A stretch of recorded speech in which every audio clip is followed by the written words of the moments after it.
سیدنا حضرت امامہ باہلی رضی اللہ تعالی عنہ فرماتے ہیں کہ ایک نوجوان نے حضرت صلی اللہ علیہ وسلم کے پاس آ کر عرض کیا کہ یا رسول اللہ صلی اللہ علیہ وسلم، کیا آپ مجھے زنا کی اجازت دے سکتے ہیں؟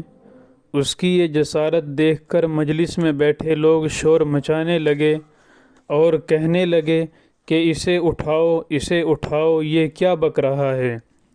مگر نبی کریم صلی اللہ علیہ وسلم نے فرمایا کہ نہیں، اسے بیٹھے رہنے دو اور مجھ سے قریب کرو۔ جب وہ قریب ہو گیا تو حضرت صلی اللہ علیہ وسلم نے پوچھا، کیا یہ کام تم اپنی ماں کے ساتھ اچھا سمجھتے ہو؟ تو اس نے کہا، نہیں، میں آپ پر قربان۔ تو حضرت صلی اللہ علیہ وسلم نے فرمایا، اسی طرح لوگ بھی اپنی ماں کے ساتھ اسے اچھا نہیں سمجھتے۔ پھر آپ نے پوچھا کہ اگر کوئی تمہاری بیٹی کے ساتھ ایسا کرے تو کیا تمہیں اچھا لگے گا؟ تو اس نے کہا، نہیں، ہرگز نہیں یا رسول اللہ۔ تو آپ صلی اللہ علیہ وسلم نے ارشاد فرمایا، اسی طرح لوگ اپنی بیٹی کے ساتھ اسے اچھا نہیں سمجھتے۔ پھر آپ نے اس کی بہن، پھوپھی اور خالہ وغیرہ کا ذکر کر کے اسی طرح سمجھایا تو اس کی سمجھ میں آ گیا اور اس نے عرض کیا، یا رسول اللہ صلی اللہ علیہ وسلم، میرے لیے دعا فرمائیے۔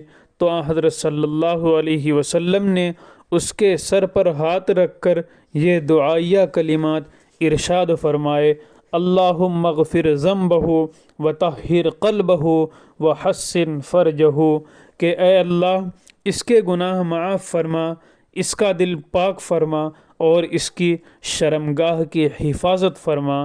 راوی فرماتے ہیں کہ اس کے بعد اس نوجوان کا یہ حال ہو گیا تھا کہ اس کی نگاہ کسی برائی کی طرف اٹھتی ہی نہ تھی۔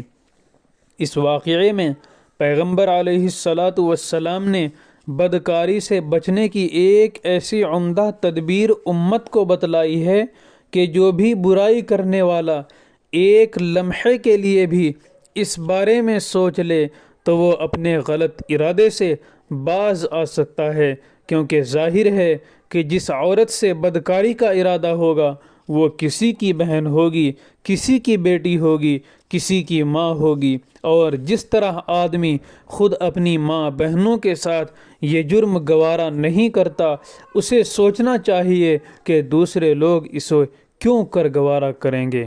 اللہ تبارک و تعالی ہم سب کو کامل عفت مآبی سے سرفراز فرمائیں اور امت کے ہر فرد کو بدکاری کے قریب جانے سے محفوظ رکھیں، آمین۔